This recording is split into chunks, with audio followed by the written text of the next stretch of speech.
아침 햇살이 들어오는 싱크대 앞. 며느리 한수진은 출근 준비를 하다가 설거지가 쌓인 싱크대를 본다. 어머니, 김순옥 작은 방에서 천천히 나오면서 손을 앞치마에 문지르며 조심스럽게 다가온다. 이것도 못 치우세요?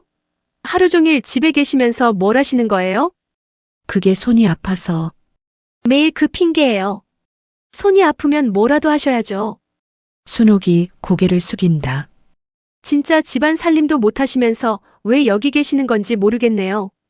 현관문이 쾅 닫힌다. 김순옥은 그 자리에 멈춰 섰습니다. 그리고 눈에 눈물이 고였습니다. 그날 밤 어두운 거실. 순옥이 화장실을 가려다 거실에서 새어나오는 불빛 앞에 멈춘다. 수진의 통화 소리가 들린다. 언니, 거의 다 됐어. 시어머니 명의로 된 거 넘기게 하면 끝이야. 순옥은 숨을 멈추고 통화 내용을 엿들었습니다. 어차피 저 늙은이 뭐 할 줄 아는 것도 없잖아. 빨리 명예 넘기게 하고 요양원 보내버려야지. 순옥은 벽에 손을 짚었습니다. 20년 전 남편의 사업이 망했습니다. 빚쟁이들이 집 앞까지 찾아왔고 저는 새벽 4시에 일어나 국수집으로 출근했습니다. 낮에는 공장 부업, 밤에는 한 푼, 두 푼 가계부를 썼습니다. 그렇게 10년을 모았습니다. 그 돈으로 아들의 집을 마련했습니다. 내 이름으로, 내 돈으로. 하지만 지금 저는 이 집에서 짐 취급을 받고 있습니다. 집안 살림도 못하는 쓸모없는 늙은이라고, 버려야 할 존재라고 여러분께 여쭤봅니다. 평생 가족을 위해 희생한 사람이 늙었다는 이유로 이런 대접을 받아도 되는 걸까요? 참고 또 참으면 언젠가는 알아줄까요? 오늘 제 이야기를 들려드리려 합니다. 이 이야기를 시작하기 전에 구독과 좋아요를 살포시 눌러주시면 오늘 하루도 큰 복이 들어옵니다. 그럼 사연 이야기를 시작합니다.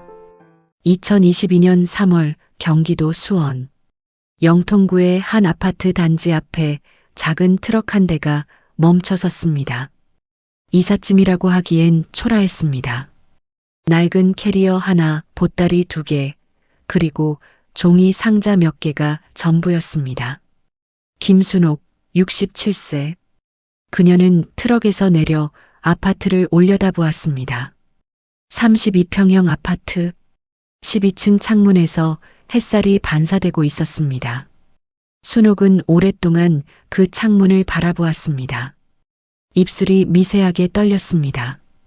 긴장인지 기대인지 스스로도 알 수 없었습니다. 사실 이 집은 순옥 자신이 산 것이었습니다. 하지만 그녀는 그 사실을 누구에게도 말한 적이 없었습니다. 순옥은 10년 동안 혼자 살았습니다. 남편 김영수가 세상을 떠난 것은 2012년이었습니다. 심장마비였습니다. 갑작스러운 죽음이었습니다. 장례를 치르고 빈소를 정리하고 남은 빚을 갚고 나니 순옥에게 남은 것은 작은 빌라 전셋집 하나뿐이었습니다. 아들 태호는 그때 이미 결혼한 뒤였습니다. 며느리 수진과 함께 이 아파트에 살고 있었지요. 순옥은 아들 집에 가지 않았습니다. 폐가 되고 싶지 않았습니다. 혼자 사는 것이 편하다고 괜찮다고 말했습니다. 그렇게 10년이 흘렀습니다. 순옥의 몸은 예전 같지 않았습니다. 관절염이 심해졌습니다. 손가락 마디가 굵어지고 아침마다 허리가 뻣뻣했습니다. 눈도 침침해져서 바늘에 실을 꿰기 어려웠습니다. 혼자 밥을 해먹고 혼자 청소를 하고 혼자 병원에 다녔습니다. 외롭지 않다고 했지만 그것은 거짓말이었습니다. 2022년 초 아들 태호가 찾아왔습니다. 엄마, 이제 우리 집에서 같이 살아요. 혼자 계시면 안 돼요. 순옥은 한참을 망설였습니다. 며느리 눈치가 보였습니다. 하지만 아들의 눈빛이 간절했습니다. 결국 순옥은 고개를 끄덕였습니다. 이렇게 해서 순옥은 10년 만에 아들 집으로 들어가게 되었습니다. 현관문이 열렸습니다. 아들 태호가 먼저 들어갔습니다. 순옥은 그 뒤를 천천히 따랐습니다. 신발을 벗고 거실로 들어서는데 며느리 수진이 소파에서 일어났습니다. 한수진 39세, 동성전자 마케팅팀 차장. 수진은 말쑥한 옷차림을 하고 있었습니다. 머리는 단정하게 묶여 있었고 입술에는 붉은 립스틱이 발려 있었습니다. 그녀는 순옥을 보며 희미하게 미소를 지었습니다. 하지만 그 미소는 눈까지 닿지 않았습니다. 어머니 오셨어요. 짐 정리는 태호 오빠가 도와드릴 거예요. 그것이 전부였습니다. 환영의 말도 따뜻한 인사도 없었습니다. 수지는 곧바로 자기 방으로 들어갔습니다. 문이 닫히는 소리가 거실에 울렸습니다. 순옥은 그 자리에 잠시 서 있었습니다. 어색한 공기가 감돌았습니다. 태호가 순옥의 캐리어를 들고 말했습니다. 엄마, 이쪽으로 와요. 방 보여줄게요. 순옥에게 배정된 방은 가장 작은 방이었습니다. 창문도 작았고 햇살도 잘 들지 않았습니다. 하지만 순옥은 아무 말도 하지 않았습니다. 이 정도면 충분하다고 생각했습니다. 아들 집에 얹혀 사는 처지에 방이 넓고 좁은 게 무슨 상관이겠습니까? 순옥은 짐을 풀고 옷을 정리했습니다. 서랍 한 칸이면 충분했습니다. 그녀가 가진 옷이라고는 몇 벌 되지 않았으니까요. 첫날 밤 순옥은 좁은 침대에 누워 천장을 바라보았습니다. 낯선 천장이었습니다. 낯선 냄새가 났습니다. 그녀는 눈을 감았습니다. 잘 될 거야. 아들이랑 같이 사는 건데 잘 될 거야. 스스로에게 그렇게 말했습니다. 순옥은 도움이 되고 싶었습니다. 짐이 되고 싶지 않았습니다. 밥값이라도 해야 한다고 생각했습니다. 그래서 새벽 5시에 일어났습니다. 남들보다 일찍 일어나 밥을 짓고 반찬을 준비하고 거실을 쓸었습니다. 하지만 몸이 따라주지 않았습니다. 관절염 때문에 손이 떨렸습니다. 젓가락을 떨어뜨렸습니다. 냄비를 들다가 국물을 엎질렀습니다. 걸레질을 하다가 허리가 끊어질 듯 아팠습니다. 예전에는 쉽게 하던 일들이 이제는 온몸에 힘을 다해야 겨우 할 수 있었습니다. 손녀 민서의 도시락을 싸주고 싶었습니다. 민서는 올해 중학교 2학년이었습니다. 순옥은 새벽에 일어나 김밥을 말았습니다. 하지만 손이 떨려 김이 찢어졌습니다. 밥알이 여기저기 흩어졌습니다. 순옥은 그것을 다시 주워 담으며 한숨을 쉬었습니다. 그렇게 하루하루가 지나갔습니다. 순옥은 최선을 다했습니다. 하지만 며느리의 눈에는 그것이 보이지 않는 것 같았습니다. 그날 아침이었습니다. 수진이 출근 준비를 하고 있었습니다. 그녀는 싱크대 앞을 지나다가 멈춰 섰습니다. 싱크대 위에 설거지가 몇 개 남아 있었습니다. 순옥이 새벽에 약을 먹고 잠깐 누웠다가 깜빡한 것이었습니다. 수진의 표정이 굳어졌습니다. 어머니, 순옥이 작은 방에서 나왔습니다. 손을 앞치마에 문지르며 조심스럽게 다가왔습니다. 이것도 못 치우세요? 하루 종일 집에 계시면서 뭘 하시는 거예요? 순옥은 대답하려 했습니다. 손이 아파서 약을 먹고 잠깐 누웠다가 깜빡했다고. 하지만 말이 목구멍에서 막혔습니다. 수진의 눈빛이 너무 차가웠습니다. 진짜 집안 살림도 못 하시면서 왜 여기 계시는 건지 모르겠네요. 수진은 한숨을 내쉬며 가방을 집어들었습니다. 그리곤 거실을 가로질러 현관문 밖을 나갔습니다. 순옥은 그 자리에 서 있었습니다. 아들 태호는 어디 있었을까요? 그는 거실 소파에 앉아 그 장면을 보고 있었습니다. 순옥은 아들을 바라보았습니다. 눈이 마주쳤습니다. 하지만 태호는 고개를 숙였습니다. 아무 말도 하지 않았습니다. 그도 가방을 들고 현관으로 향했습니다. 문이 닫혔습니다. 텅 빈 거실에 순옥만 남았습니다. 순옥은 천천히 식탁 의자에 앉았습니다. 손등에 핏줄이 붉어져 있었습니다. 주름진 손이었습니다. 그 손으로 평생을 일했습니다. 남편이 사업에 실패했을 때 새벽마다 국수집에서 일했습니다. 낮에는 공장 부업을 했습니다. 그렇게 번 돈으로 아들을 대학 보내고 결혼시키고 이 집을 마련했습니다. 그런데 지금 그녀는 집안 살림도 못하는 사람이 되어 있었습니다. 눈물 한 방울이 손등 위로 떨어졌습니다. 순옥은 소리를 내지 않았습니다. 어깨만 미세하게 떨렸습니다. 내가 짐이 되는구나. 그 생각이 가슴을 찔렀습니다. 그래, 참아야지. 내가 참으면 되지. 순옥은 눈물을 닦고 일어섰습니다. 싱크대로 가서 설거지를 시작했습니다. 손이 떨렸지만 멈추지 않았습니다. 그녀는 몰랐습니다.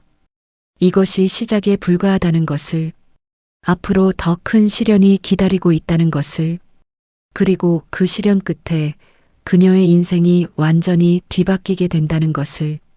그날 밤 순옥은 작은 방 침대에 누워 창밖을 바라보았습니다. 달빛이 희미하게 방 안을 비추고 있었습니다. 어디선가 자동차 경적 소리가 들려왔습니다. 순옥은 눈을 감았습니다. 내일은 오늘보다 나을까요? 아들이 언젠가는 자신의 편을 들어줄까요? 며느리가 언젠가는 마음을 열까요? 순옥은 대답을 알 수 없었습니다. 다만 한 가지는 분명했습니다. 그녀는 아직 이 가족에게 말하지 못한 비밀이 있었습니다. 이 집의 진짜 주인이 누구인지, 그것을 말할 날이 올까요? 순옥은 베개에 얼굴을 묻었습니다. 소리 없이 오래도록 울었습니다. 봄이 지나고 여름이 왔습니다. 수원의 날씨는 점점 더워졌습니다. 아파트 베란다로 뜨거운 햇살이 쏟아져 들어왔습니다. 에어컨 바람이 거실을 식혔지만 순옥의 마음은 점점 더 차가워져 갔습니다. 첫 구박 이후로 며느리 수진의 태도는 달라지지 않았습니다. 아니, 오히려 더 심해졌습니다. 처음에는 말투가 차가운 정도였습니다. 하지만 시간이 지나면서 그 차가움은 날카로움으로 변했습니다. 말 한마디 한마디가 칼처럼 순옥의 가슴을 찔렀습니다. 보이지 않는 칼이었습니다. 피가 나지 않았습니다. 상처도 보이지 않았습니다. 하지만 아팠습니다. 밤마다 그 상처들이 욱신거렸습니다. 어느 저녁이었습니다. 순옥은 정성껏 된장찌개를 끓였습니다. 오랜만에 제대로 된 저녁상을 차리고 싶었습니다. 두부를 먹기 좋게 썰고 애호박을 넣고 집에서 담근 된장을 풀었습니다. 남편이 살아있을 때 자주 끓이던 방식이었습니다. 태호가 어릴 때 좋아하던 맛이었습니다. 저녁 식사 시간이 되었습니다. 순옥은 식탁에 밥과 반찬을 정갈하게 차렸습니다. 태호와 수진이 자리에 앉았습니다. 손녀 민서도 자기 방에서 나와 앉았습니다. 순옥은 조심스럽게 된장찌개를 식탁 가운데에 올려놓았습니다. 오늘은 된장찌개 끓였어. 태호가 어릴 때 좋아한 거. 수진이 숟가락으로 국물을 떠서 맛을 보았습니다. 그녀의 표정이 일그러졌습니다. 어머니, 이거 너무 짜요. 못 먹겠네요. 수진은 숟가락을 내려놓았습니다. 그리고 일어나 냉장고에서 다른 반찬을 꺼냈습니다. 순옥이 끓인 된장찌개는 그대로 식탁 위에 남았습니다. 아무도 손을 대지 않았습니다. 태호도 민서도. 저녁 식사가 끝난 뒤 순옥은 된장찌개를 버려야 했습니다. 싱크대 앞에 서서 냄비를 기울이는데 눈물이 났습니다. 하지만 순옥은 소리를 내지 않았습니다. 등 뒤에서 TV 소리가 들려왔습니다. 가족들은 거실에서 프로그램을 보고 있었습니다. 순옥은 혼자 설거지를 했습니다. 며칠 뒤의 일이었습니다. 손녀 민서의 생일이 다가오고 있었습니다. 순옥은 민서에게 용돈을 주고 싶었습니다. 생일 선물을 사라고. 할머니 마음이었습니다. 순옥은 오래전부터 조금씩 모아둔 돈이 있었습니다. 봉투에 5만 원을 넣고 민서를 불렀습니다. 민서야, 할머니가 생일 선물 대신 용돈 줄게. 내가 갖고 싶은 거 사렴. 민서의 눈이 반짝였습니다. 하지만 그 순간 수진이 거실에서 다가왔습니다. 어머니, 그러실 필요 없어요. 수진의 목소리는 단호했습니다. 어머니가 뭔 돈이 있어서 그러세요? 저희가 알아서 해줄 거예요. 순옥의 손이 멈췄습니다. 봉투를 든 채로 어쩔 줄 몰랐습니다. 민서가 눈치를 보며 자기 방으로 들어갔습니다. 수진도 돌아섰습니다. 순옥은 한참 동안 그 자리에 서 있었습니다. 봉투를 내려다보았습니다. 그 안에 든 5만 원은 그녀에게 작은 돈이 아니었습니다. 한 달 넘게 아껴서 모은 것이었습니다. 하지만 며느리 앞에서 그녀는 돈도 없는 사람이 되어 있었습니다. 순옥은 봉투를 다시 서랍에 넣었습니다. 그 무렵부터 순옥은 점점 방 안에만 머물렀습니다. 거실로 나가는 것이 두려웠습니다. 무슨 말을 해도 잘못될 것 같았습니다. 무슨 행동을 해도 구박받을 것 같았습니다. 차라리 방 안에 있는 편이 나았습니다. 작은 방, 좁은 침대, 그 안에서만 순옥은 숨을 쉴 수 있었습니다. 식사 시간도 달라졌습니다. 예전에는 가족과 함께 식탁에 앉았습니다. 하지만 이제는 가족이 먼저 먹고 난 뒤에 부엌 구석에서 혼자 밥을 먹었습니다. 찬밥에 김치를 올려 후다닥 먹고 설거지를 하고 방으로 들어갔습니다. 아무도 그녀에게 같이 먹자고 말하지 않았습니다. 손녀 민서만 가끔 순옥의 방을 두드렸습니다. 할머니, 뭐 해요? 응, 그냥 쉬고 있어. 민서는 공부 잘하고 있어? 민서는 고개를 끄덕이고 돌아갔습니다. 짧은 대화였습니다. 하지만 순옥에게는 그 짧은 순간이 유일한 위안이었습니다. 어느 밤이었습니다. 태호가 순옥의 방문을 두드렸습니다. 순옥은 반가운 마음에 문을 열었습니다. 아들이 찾아오는 것은 드문 일이었습니다. 태호는 문 앞에 서서 머뭇거렸습니다. 뭔가 할 말이 있는 표정이었습니다. 순옥은 기다렸습니다. 엄마 있잖아. 응, 왜? 수빈이가 요즘 회사에서 스트레스를 많이 받아서 그래. 좀 예민해져 있어. 순옥은 아들의 얼굴을 바라보았습니다. 43이 된 아들. 언제 이렇게 컸는지. 어릴 때는 순옥의 치맛자락을 잡고 다니던 아이였습니다. 그 아이가 지금 아내 편을 들며 어머니에게 이해를 구하고 있었습니다. 엄마도 좀 이해해줘. 응? 순옥은 대답하지 않았습니다. 대답할 말이 없었습니다. 태호는 잠시 서 있다가 돌아갔습니다. 문이 닫혔습니다. 순옥은 침대에 앉았습니다. 그래, 내가 참으면 되지. 내가 참으면. 속으로 그렇게 되뇌었습니다. 하지만 눈물이 났습니다. 왜 자꾸 눈물이 나는 걸까요? 참으면 된다고 했는데, 참으면 언젠가 괜찮아진다고 했는데, 그날 밤 순옥은 베개에 얼굴을 묻고 오래도록 울었습니다. 소리가 새어나갈까봐 이불을 꼭 물었습니다. 7월의 어느 오후였습니다. 현관 초인종이 울렸습니다. 순옥이 문을 열었습니다. 문 앞에 익숙한 얼굴이 서 있었습니다. 박말순, 68세, 같은 아파트 단지에 사는 오랜 친구였습니다. 순옥과 말순은 20년 넘게 알고 지낸 사이였습니다. 말순은 화끈하고 정의감이 강한 성격이었습니다. 하고 싶은 말은 참지 못하는 사람이었습니다. 말순은 순옥의 얼굴을 보자마자 표정이 굳어졌습니다. 순옥아, 너 요즘 왜 이렇게 말랐어? 밥은 먹고 다니냐? 순옥은 억지로 웃었습니다. 응, 괜찮아. 원래 입맛이 없어서. 괜찮긴. 눈이 퀭한 게 어디가 괜찮아 보여? 말수는 순옥의 손을 잡아 끌었습니다. 두 사람은 단지 내 작은 공원 벤치에 앉았습니다. 여름 햇살이 뜨거웠지만 나무 그늘 아래는 시원했습니다. 말수는 순옥을 똑바로 바라보았습니다. 그 며느리가 너 구박하는 거지? 순옥은 대답하지 않았습니다. 하지만 침묵이 대답이었습니다. 다 들려. 아파트에서 소문 다 났어. 내 며느리가 시어머니한테 함부로 한다고. 순옥의 얼굴이 붉어졌습니다. 창피했습니다.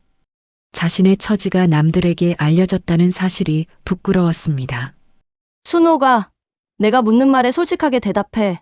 말순이 순옥의 손을 꽉 잡았습니다. 그 아파트, 내가 산 거잖아. 네 남편 영수 죽고 내가 그 새벽에 국수집 뛰면서 모은 돈으로. 왜 그걸 숨기고 당하기만 해? 순옥은 고개를 저었습니다. 그런 얘기하면 가족이 깨져. 죽을 때까지 비밀로 하려고 했어. 가족?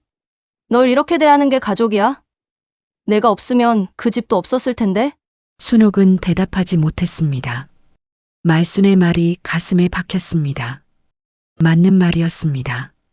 그 아파트는 순옥이 산 것이었습니다. 남편의 사업 실패 후 새벽마다 국수집에서 일하고 낮에는 공장 부업을 하며 모은 돈으로요. 10년을 피땀 흘려 모은 돈이었습니다. 하지만 순옥은 그 사실을 누구에게도 말하지 않았습니다. 아들에게도 며느리에게도. 왜였을까요? 아마도 가족이 깨지는 게 두려웠기 때문일 것입니다. 돈 문제로 싸우고 갈라서고 남남이 되는 것이 무서웠기 때문일 것입니다. 차라리 자신이 참으면 된다고 생각했습니다. 자신이 희생하면 가족은 유지된다고 믿었습니다. 하지만 지금 그 믿음이 흔들리고 있었습니다. 집으로 돌아가는 길이었습니다. 순옥은 아파트 현관 앞에서 발걸음을 멈췄습니다. 12층 창문을 올려다보았습니다. 저 안에 그녀의 자리가 있을까요? 가장 작은 방, 좁은 침대, 그것이 그녀의 전부였습니다. 내가 뭘 잘못한 걸까? 순옥은 스스로에게 물었습니다. 참으면 되는 줄 알았는데 참아도 나아지는 게 없네. 엘리베이터 안에서 거울에 비친 자신의 모습을 보았습니다. 말랐습니다. 눈 밑에 그늘이 졌습니다. 예전의 자신이 아니었습니다. 순옥은 깊이 숨을 들이마셨습니다. 언제까지 이렇게 살아야 하는 걸까? 그 물음이 머릿속을 맴돌았습니다. 대답은 나오지 않았습니다. 하지만 한 가지는 분명해지고 있었습니다. 이대로는 안 된다는 것. 무언가 달라져야 한다는 것. 순옥은 방으로 들어가 서랍을 열었습니다. 깊숙이 넣어두었던 낡은 봉투가 보였습니다. 등기부등본, 예금 통장, 그리고 이정호 변호사의 명함. 오랫동안 손대지 않았던 것들이었습니다. 순옥은 그 봉투를 꺼내 무릎 위에 올려놓았습니다. 한참을 바라보았습니다. 아직 꺼낼 때가 아니라고 생각했습니다. 하지만 언젠가는 꺼내야 할지도 모른다고도 생각했습니다. 순옥은 봉투를 다시 서랍에 넣었습니다. 하지만 이번에는 깊숙이 넣지 않았습니다. 손이 닿는 곳에 두었습니다. 창밖으로 여름밤의 어둠이 내려앉고 있었습니다. 순옥은 눈을 감았습니다. 조금만 더 참아보자. 조금만 더. 하지만 그녀의 마음 한구석에서는 다른 목소리가 들려오고 있었습니다. 언제까지? 그 물음에 대한 대답은 아직 찾지 못했습니다. 가을이 왔습니다. 거리에는 낙엽이 굴러다녔습니다. 아파트 단지 내 은행나무들이 노랗게 물들었습니다. 순옥은 창밖으로 떨어지는 낙엽을 바라보았습니다. 어느새 계절이 바뀌어 있었습니다. 아들 집에 들어온 지 반년이 지났습니다. 반년. 짧다면 짧고 길다면 긴 시간이었습니다.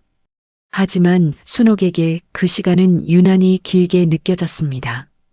하루하루가 무겁게 흘러갔습니다. 웃을 일이 없었습니다. 기쁜 일도 없었습니다.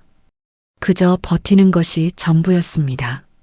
순옥의 몸은 더 쇠약해졌습니다. 입맛이 없어 밥을 제대로 먹지 못했습니다. 밤잠을 설쳤습니다. 새벽에 눈이 떠지면 다시 잠들기 어려웠습니다.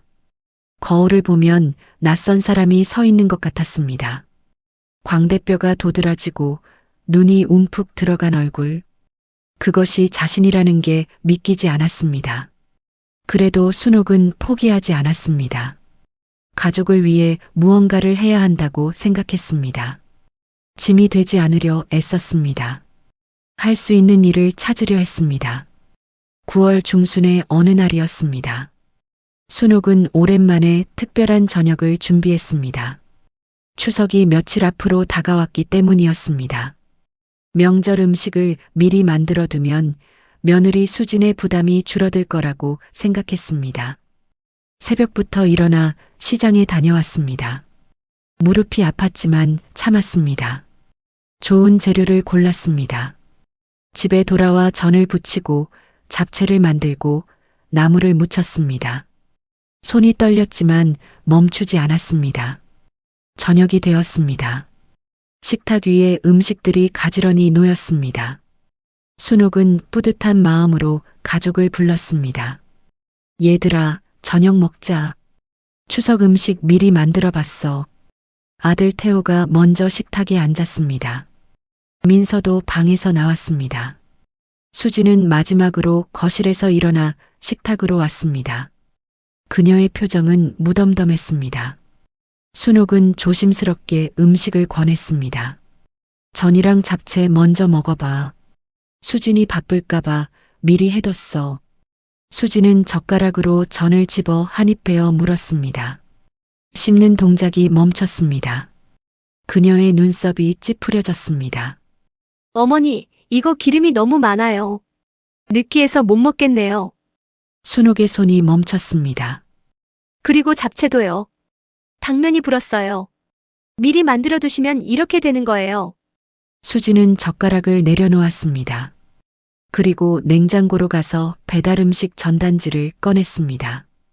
그냥 치킨 시켜 먹을까? 민서야, 너 치킨 먹고 싶지? 민서는 할머니를 힐끗 쳐다보았습니다. 하지만 고개를 끄덕였습니다. 태호는 아무 말 없이 휴대폰만 들여다보고 있었습니다.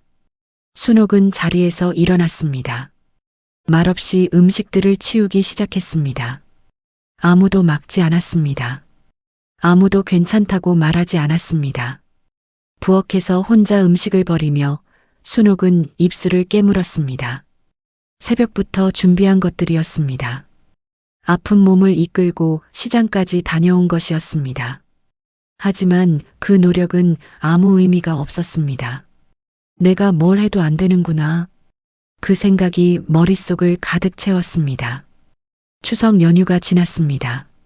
10월이 되었습니다. 날씨는 더욱 쌀쌀해졌습니다. 순옥은 방 안에서 보내는 시간이 더 길어졌습니다. 거실에 나가는 것이 두려웠습니다. 무슨 말을 해도 무슨 행동을 해도 잘못이 될 것 같았습니다.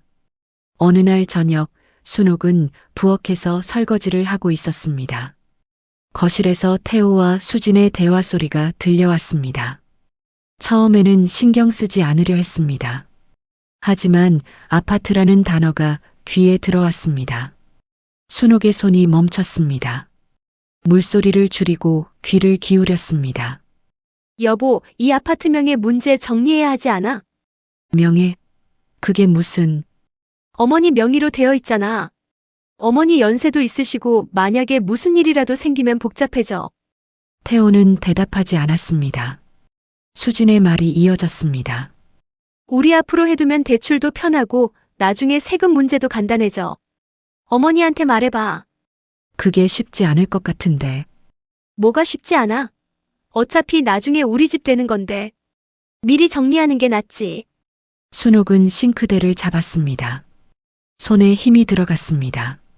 심장이 빠르게 뛰었습니다. 아파트를 넘기라고?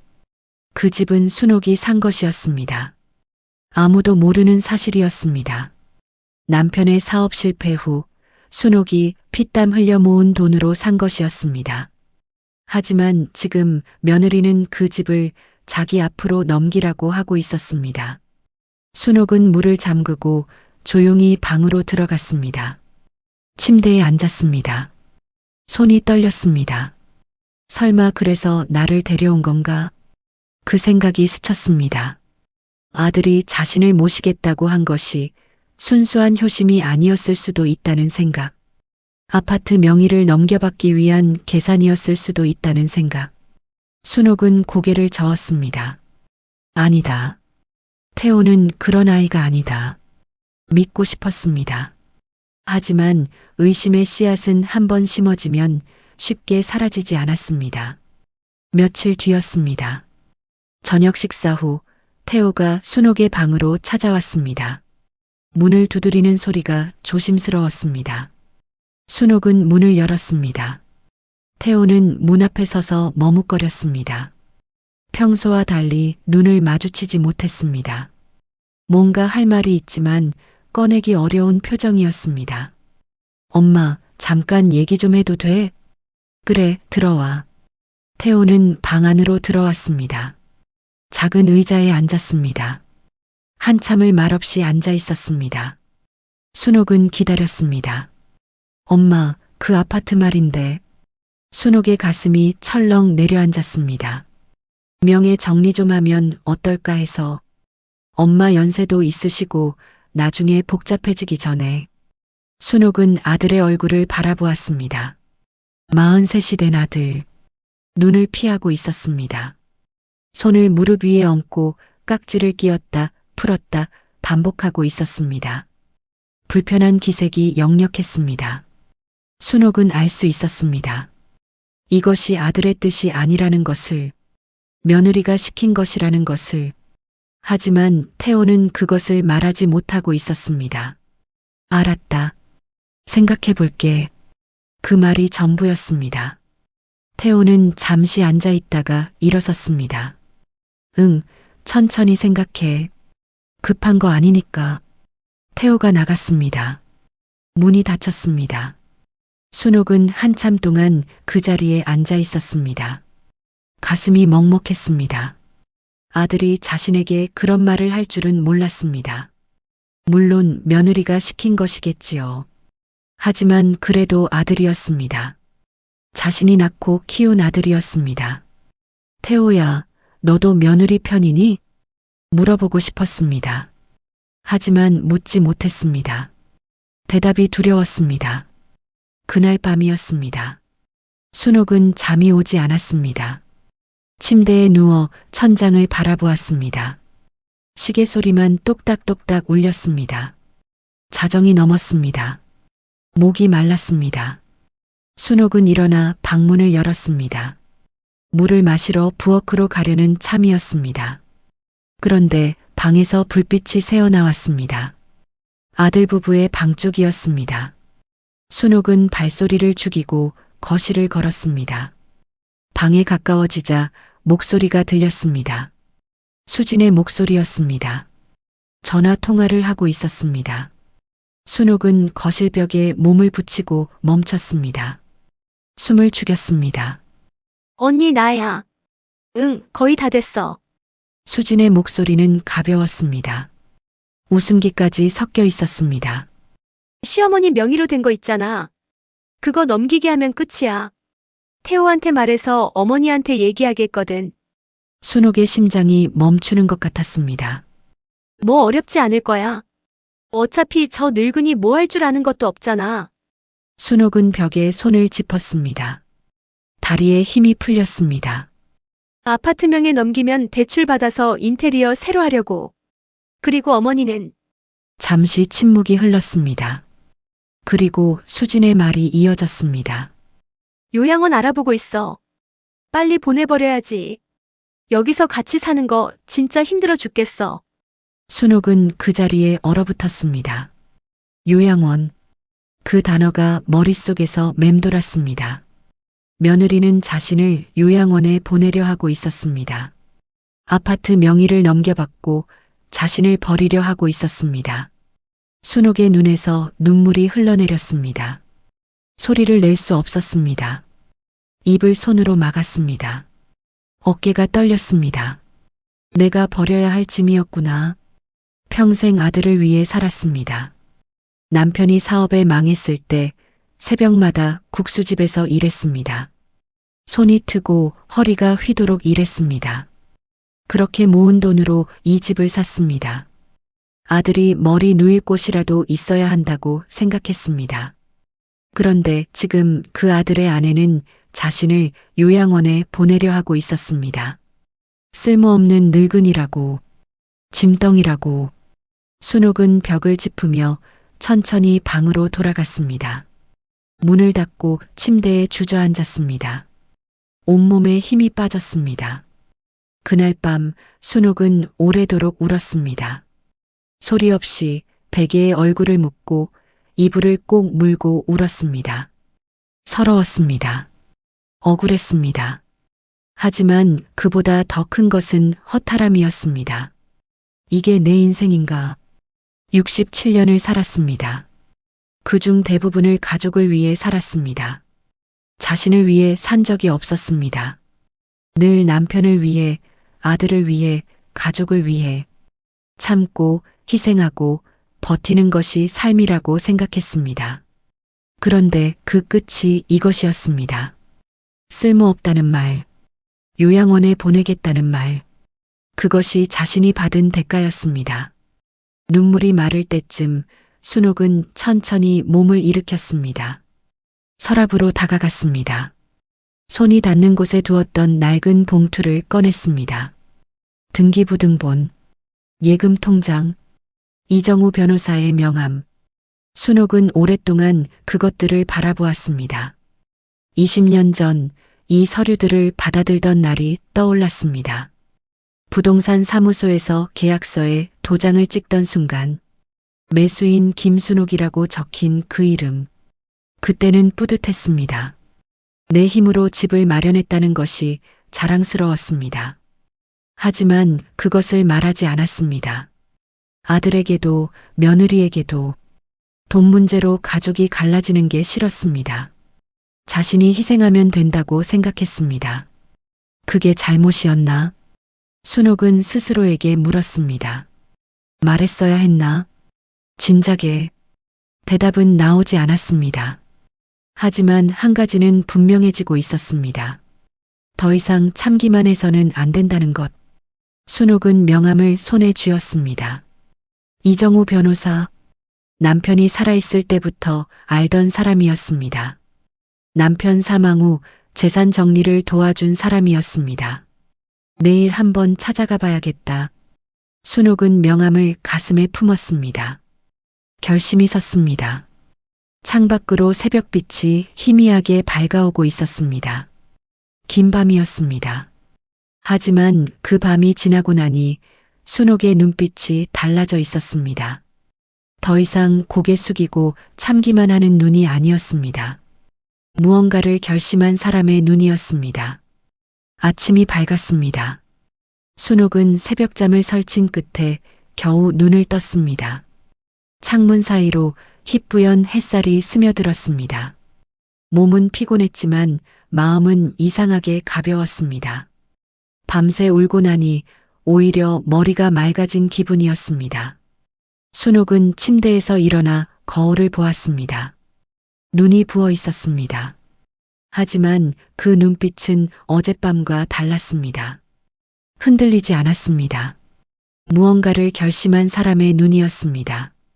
서랍에서 낡은 봉투를 꺼냈습니다.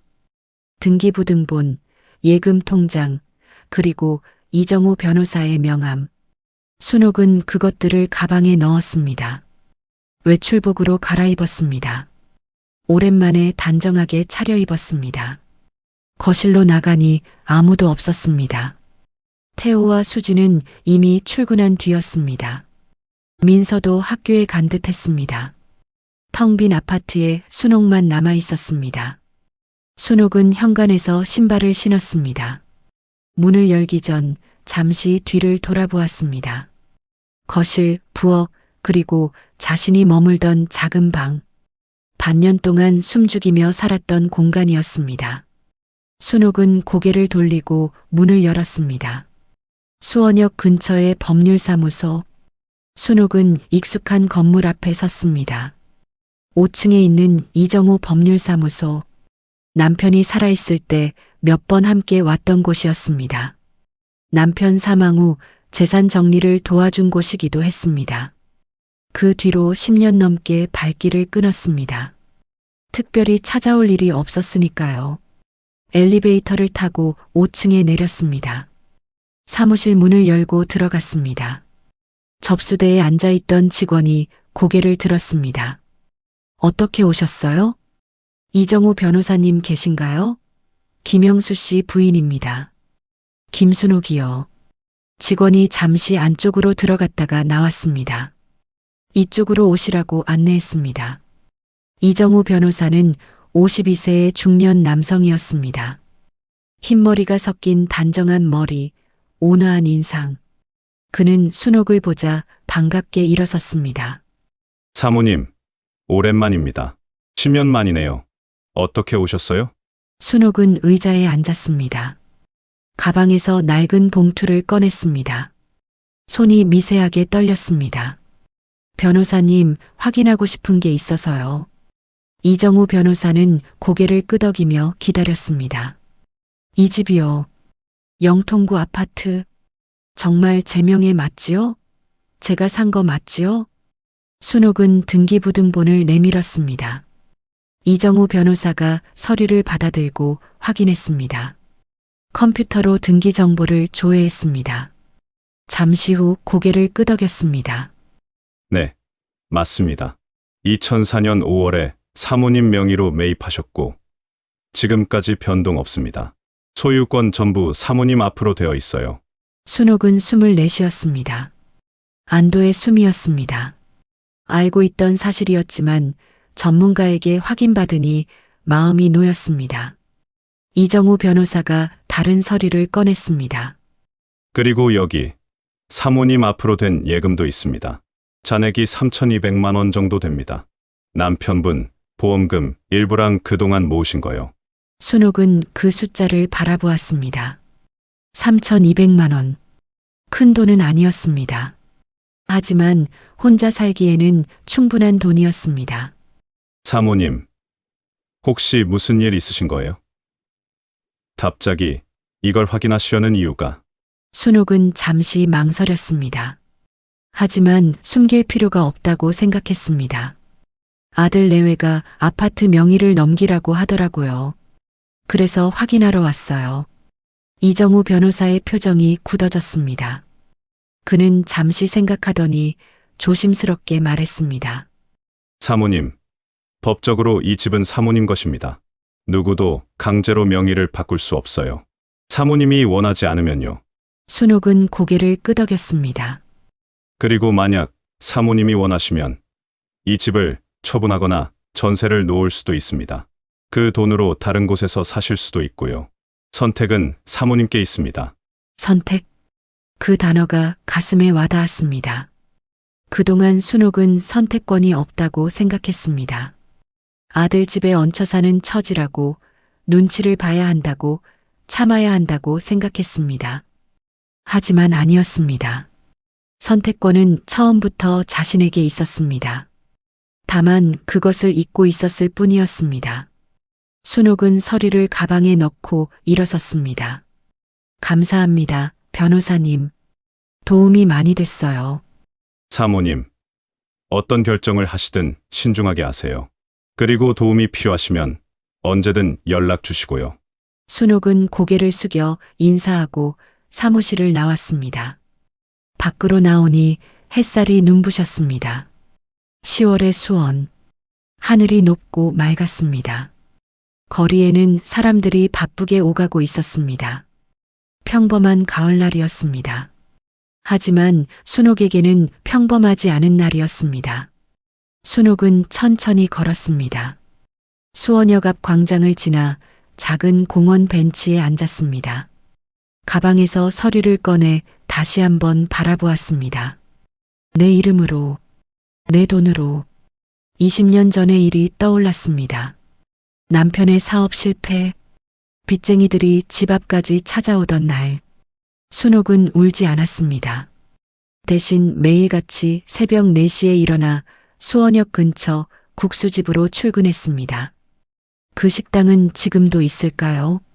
순옥은 문득 궁금해졌습니다. 순옥은 발길을 옮겼습니다.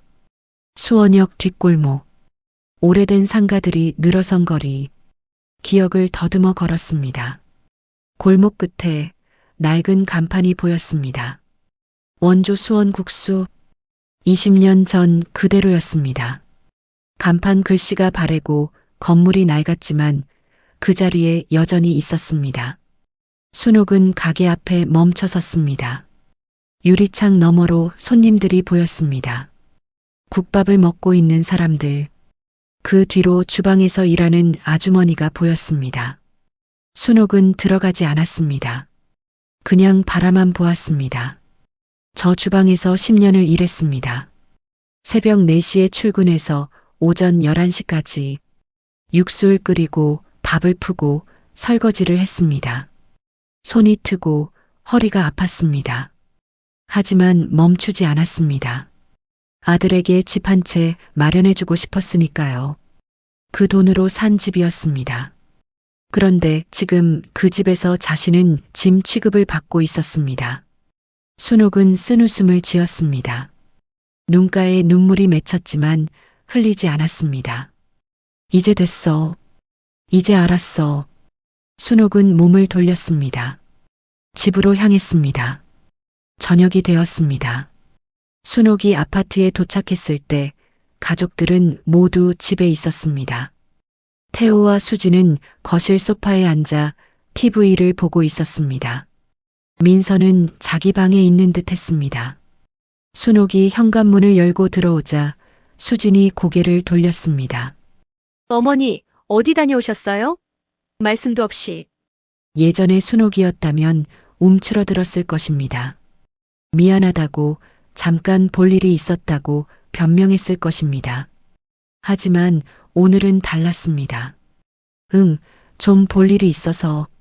순옥은 담담하게 대답하고 신발을 벗었습니다.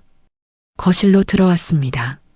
수진이 TV를 끄고 몸을 돌렸습니다. 뭔가 할 말이 있다는 표정이었습니다. 그런데요, 어머니. 아파트명의 문제 언제 해결하실 거예요? 순옥은 멈춰 섰습니다. 저희한테 물려주실 거잖아요. 빨리 정리하시는 게 좋지 않겠어요? 나중에 복잡해지기 전에. 수진의 말투는 당연하다는 듯 가벼웠습니다. 마치 이미 결정된 일을 확인하는 것처럼. 태호는 소파에 앉은 채 고개를 숙이고 있었습니다. 아무 말도 하지 않았습니다. 순옥은 수진을 바라보았습니다. 오랫동안 바라보았습니다. 그리고 천천히 가방에서 서류를 꺼냈습니다. 식탁 위에 올려놓았습니다. 수진아. 수진의 눈이 서류를 훑었습니다. 등기부등본, 예금 잔액 증명서. 표정이 굳어졌습니다.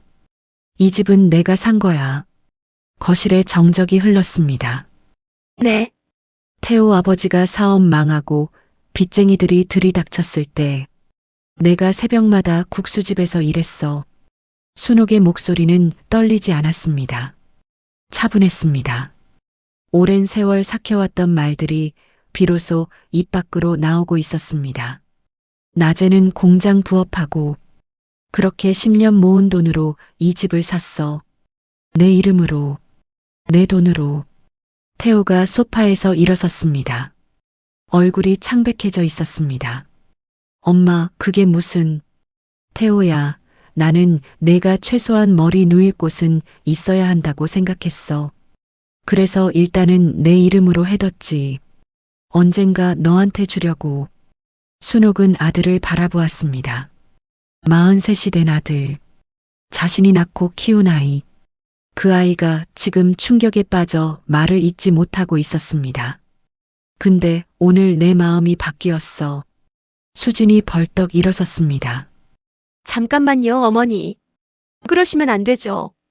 저희가 여기서 10년 넘게 살았는데 갑자기 그런 말씀을 하시면 그래, 살았지. 근데 그동안 나한테 한 번이라도 고맙다고 한 적 있어? 수진의 입이 닫혔습니다. 집안 살림도 못한다고 했지. 밥값 못한다고 했지. 순옥은 한 발짝 다가섰습니다. 눈을 피하지 않았습니다. 요양원 보내겠다고 한 것도 내가 다 들었어. 수진의 얼굴이 하얗게 변했습니다. 태호가 아내를 쳐다보았습니다. 수진은 입술을 달싹거렸지만 아무 말도 하지 못했습니다. 거실에 무거운 침묵이 흘렀습니다. 그 순간 민서가 자기 방에서 나왔습니다. 문 앞에 서서 가족들을 바라보고 있었습니다. 얼마나 들었는지 알 수 없었습니다. 하지만 그 눈에는 놀라움과 그리고 걱정이 담겨 있었습니다. 할머니, 순옥은 손녀를 보며 미소를 지었습니다. 슬픈 미소였지만 따뜻한 미소이기도 했습니다. 민서야, 괜찮아. 할머니 괜찮아. 순옥은 다시 식탁 앞으로 돌아왔습니다. 서류를 가방에 넣었습니다. 그리고 가족들을 바라보며 말했습니다. 나는 내일 이 집에서 나갈 거야. 태호가 다급하게 다가왔습니다. 엄마, 잠깐. 그러지 말고 얘기 좀 해. 내가 몰랐어. 정말 몰랐어. 순옥은 아들을 바라보았습니다. 태호야, 나는 널 미워하는 게 아니야. 태호는 침묵했습니다. 다만 이제는 나를 위해 살고 싶어. 그 말을 끝으로 순옥은 자신의 방으로 들어갔습니다. 문이 닫혔습니다. 방 안에서 순옥은 창밖을 바라보았습니다. 밤하늘에 별이 떠 있었습니다. 도시의 불빛 때문에 몇 개 보이지 않았지만 그래도 별이었습니다. 순옥은 오랫동안 그 별을 바라보았습니다. 가슴이 시원했습니다. 20년 동안 숨겨왔던 비밀을 말했습니다.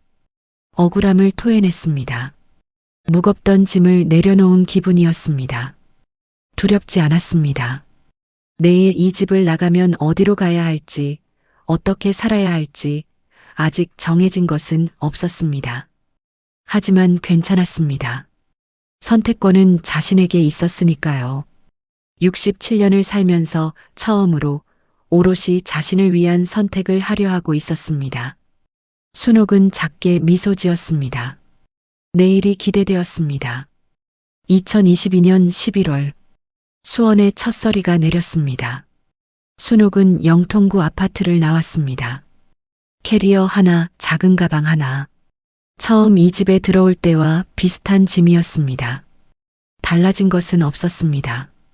아니, 한 가지 달라진 것이 있었습니다. 순옥의 눈빛이었습니다. 더 이상 눈치를 보는 눈이 아니었습니다.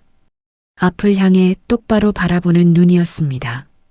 현관에서 민서가 뛰어나왔습니다. 할머니, 정말 가시는 거예요? 순옥은 손녀의 머리를 쓰다듬었습니다. 응, 할머니 이제 다른 데서 살 거야. 보고 싶으면 가도 돼요? 당연하지. 언제든 와. 할머니가 맛있는 거 해줄게. 민서의 눈에 눈물이 고였습니다. 순옥은 손녀를 안아주었습니다. 따뜻한 체온이 전해졌습니다. 이 아이만큼은 진심으로 자신을 좋아해 주었습니다. 그것만으로도 감사했습니다. 태호가 현관 앞에 서 있었습니다. 뭔가 말하고 싶은 표정이었지만 입을 열지 못했습니다. 순옥은 아들에게 다가가서 바라보았습니다. 태호야, 잘 살아. 엄마, 미워하는 거 아니야. 그냥 이제 내 길 가려고. 너도 내 길 잘 가. 태호는 고개를 숙였습니다. 어깨가 떨렸습니다. 순옥은 더 이상 말하지 않았습니다. 며느리 수지는 나오지 않았습니다. 집안에 있었습니다. 하지만 순옥은 개의치 않았습니다.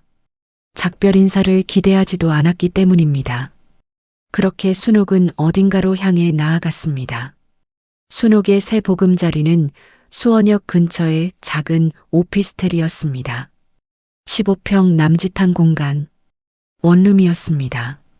거실 겸 침실, 작은 부엌, 화장실. 그것이 전부였습니다. 하지만 순옥에게는 충분했습니다. 아니, 충분하고도 남았습니다. 창문이 남향이었습니다. 햇살이 잘 들었습니다.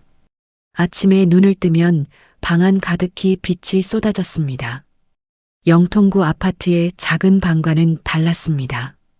그곳은 창문도 작고 햇살도 거의 들지 않았습니다. 이사를 도와준 것은 친구 말순이었습니다. 순호가, 여기 괜찮네. 햇볕도 잘 들고. 그러게, 마음에 들어. 잘했어. 진작 나왔어야지. 말순은 순옥의 어깨를 툭 쳤습니다. 순옥은 웃었습니다. 오랜만에 마음 편히 웃었습니다. 짐을 풀고 정리하는데 하루가 걸렸습니다. 대단한 짐이 있는 것도 아니었지만 천천히 했습니다. 옷을 옷장에 넣고 그릇을 부엌 선반에 올리고 침대 시트를 깔았습니다. 하나하나 손수했습니다. 저녁이 되었습니다. 순옥은 작은 부엌에서 라면을 끓였습니다. 혼자 먹는 라면이었습니다. 하지만 맛있었습니다. 눈치 볼 것 없이 허겁지겁 먹지 않아도 되었습니다. 식탁 앞에 앉아 천천히 먹었습니다. 창밖으로 수원역의 불빛이 보였습니다. 사람들이 오가고 있었습니다. 순옥은 그 풍경을 바라보며 생각했습니다. 이게 자유구나. 누구의 눈치도 보지 않는 것, 누구에게 구박받지 않는 것. 그것이 자유였습니다. 67년을 살면서 처음 느끼는 자유였습니다. 며칠이 지났습니다. 순옥은 새로운 일상에 적응해 갔습니다. 아침에 일어나 창문을 열었습니다. 찬 공기가 방 안으로 들어왔습니다. 상쾌했습니다. 간단히 아침을 먹고 근처 공원을 산책했습니다. 은행나무 아래를 걸었습니다. 낙엽을 밟는 소리가 좋았습니다. 오후에는 말순과 만나 차를 마셨습니다. 수다를 떨었습니다. 웃었습니다.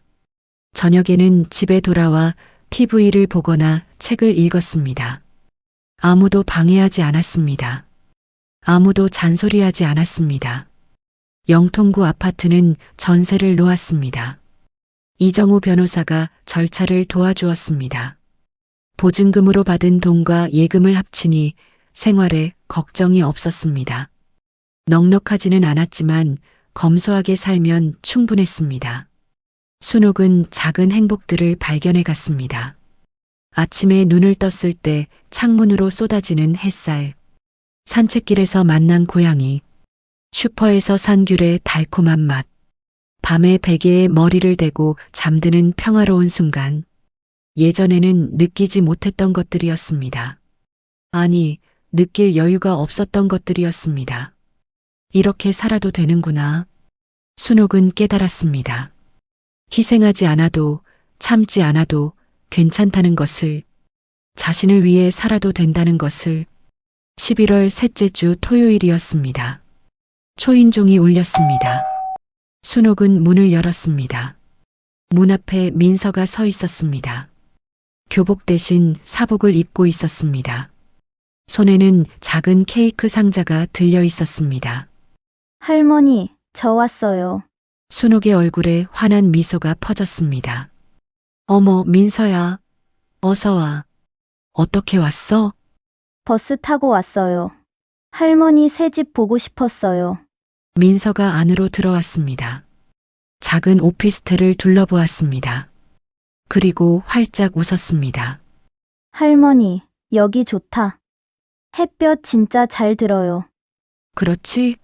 할머니도 마음에 들어. 민서는 케이크 상자를 식탁에 올려놓았습니다. 할머니, 이거 제가 사왔어요. 같이 먹어요. 순옥은 가슴이 뭉클했습니다. 손녀가 용돈을 모아 케이크를 사온 것이었습니다. 예전에 자신이 민서에게 용돈을 주려다 무안당했던 기억이 떠올랐습니다. 그때의 서러움이 이 작은 케이크로 녹아내리는 것 같았습니다. 고마워, 민서야. 할머니가 맛있는 거 해줄게. 뭐 먹고 싶어? 할머니 된장찌개요. 순옥은 웃었습니다. 그래, 해줄게. 맛있게 끓여줄게. 순옥은 부엌으로 갔습니다. 된장찌개를 끓이기 시작했습니다. 두부를 썰고 애호박을 넣고 된장을 풀었습니다. 예전에 아들 집에서 끓였다가 버려졌던 그 된장찌개였습니다. 하지만 오늘은 달랐습니다. 이 찌개를 맛있게 먹어줄 사람이 있었습니다. 밥상이 차려졌습니다. 민서는 밥을 2그릇이나 먹었습니다. 할머니 된장찌개가 세상에서 제일 맛있어요. 순옥의 눈에 눈물이 고였습니다. 하지만 슬픈 눈물이 아니었습니다. 기쁜 눈물이었습니다. 자주 와. 할머니가 맛있는 거 많이 해줄게. 네, 할머니. 자주 올게요. 12월이 되었습니다. 첫눈이 내렸습니다. 순옥은 창가에 서서 눈을 바라보았습니다. 하얀 눈이 수원역 앞 거리를 덮고 있었습니다. 아름다웠습니다. 그날 오후 예상치 못한 손님이 찾아왔습니다. 초인종이 울렸습니다. 순옥이 문을 열었습니다. 문 앞에 태호가 서 있었습니다. 한 손에는 과일 상자가 들려 있었습니다. 머리 위에 눈이 쌓여 있었습니다. 얼마나 오래 서 있었는지 알 수 없었습니다.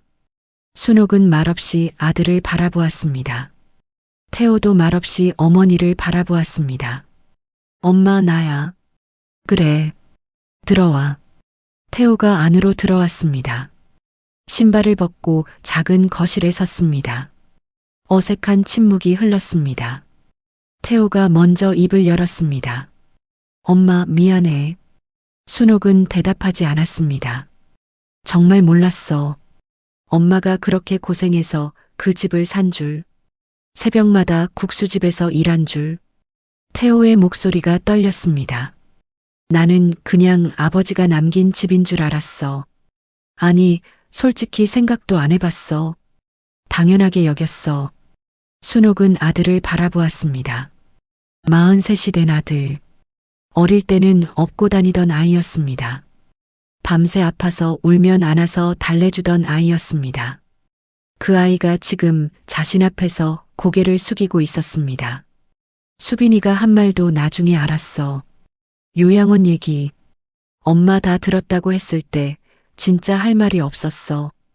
태호가 무릎을 꿇었습니다. 순옥은 놀랐습니다. 엄마 용서해줘. 내가 잘못했어.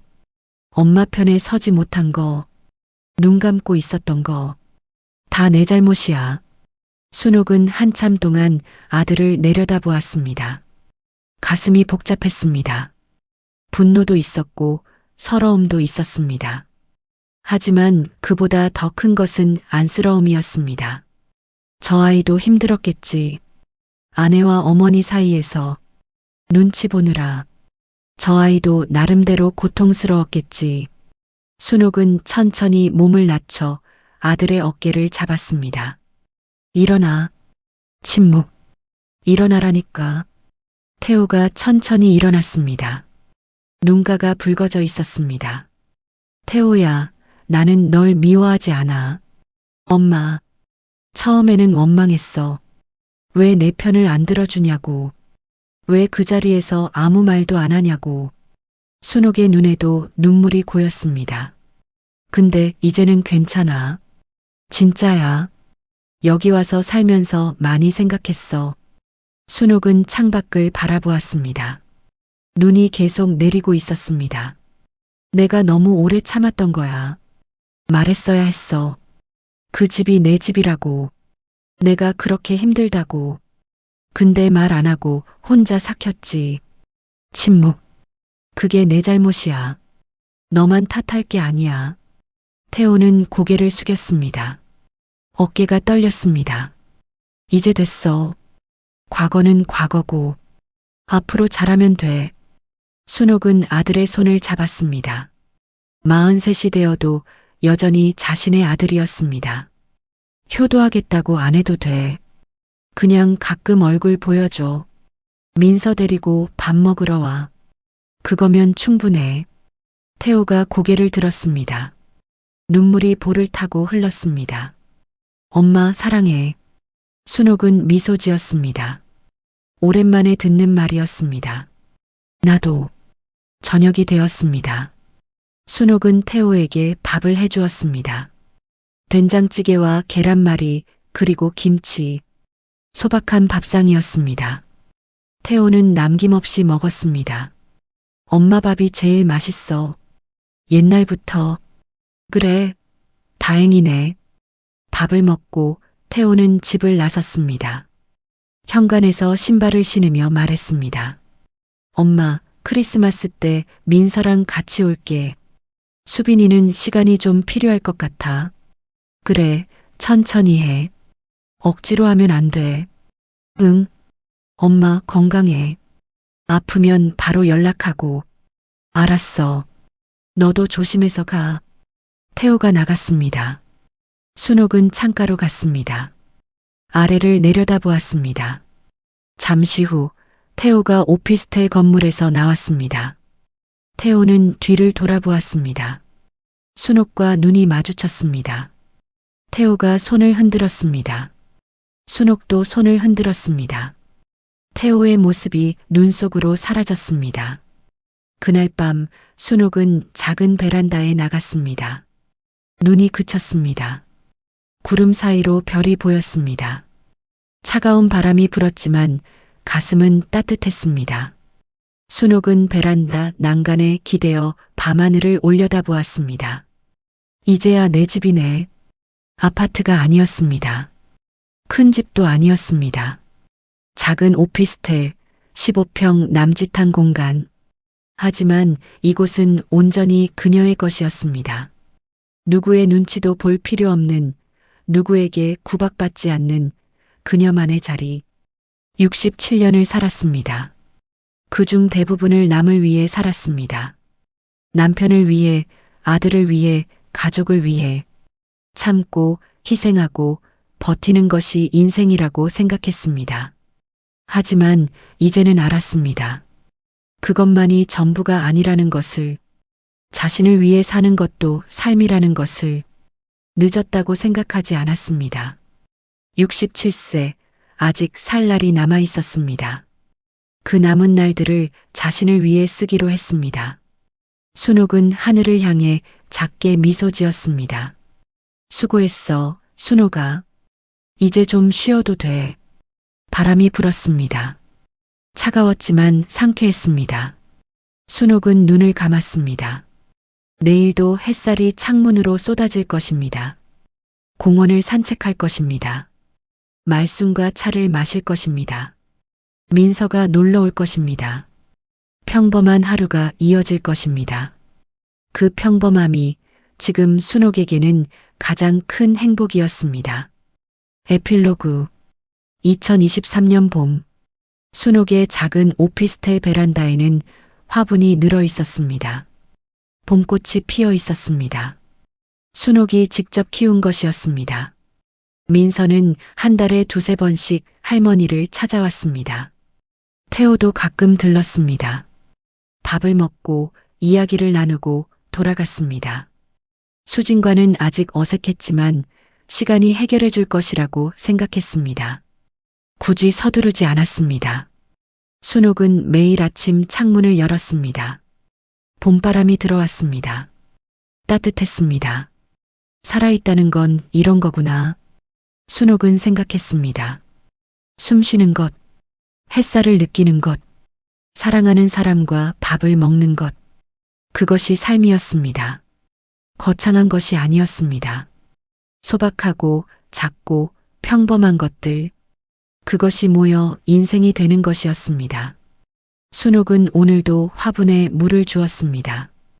꽃이 햇살을 받아 반짝였습니다. 창밖으로 수원의 봄이 펼쳐져 있었습니다. 순옥은 미소 지었습니다.